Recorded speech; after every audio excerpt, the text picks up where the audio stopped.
लेकिन एक सेकंड দিদি ভাই, হ্যাঁ বলো কি লাগবে? আমাকে দুটো তাজা চা পাতার প্যাকেট দাও তো। ঠিক আছে দিচ্ছি, দাঁড়াও। अभी मजा आएगा ना भिड़ो। अरे बाप रे पैसा ही पैसा होगा।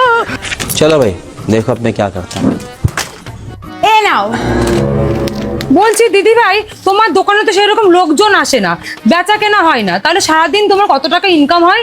সারাদিন তো ঠিক করে বেচা কেনা হয় না, ওই ধর 4-5টা লোকজন আসে, তো সারাদিনে মোটামুটি কোনোদিন 5,000, আবার কোনোদিন 10,000, আবার কোনোদিন 15,000 টাকাও ইনকাম হয়ে যায়। কি বলছো? হ্যাঁ সত্যি কথা। কিভাবে? যেমন ধর তুই আজকে আমার দোকানে সব থেকে শেষ কাস্টমার, সারাদিনে তো মোটামুটি 10,000 টাকা ইনকাম করেই ফেলেছি, আর এখন এইটুকুনি টাইমের মধ্যে 5,000 টাকাও ইনকাম হয়ে যাবে। এটা কিভাবে সম্ভব? চা পাতার দাম তো মোটে 20 টাকা।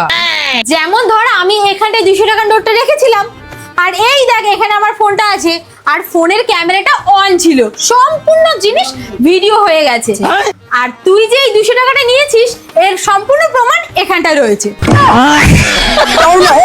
এখন তুই বল, ভালোই 5,000 টাকা দিবি, নাকি আমি এই ফোনটা নিয়ে থানায় যাব?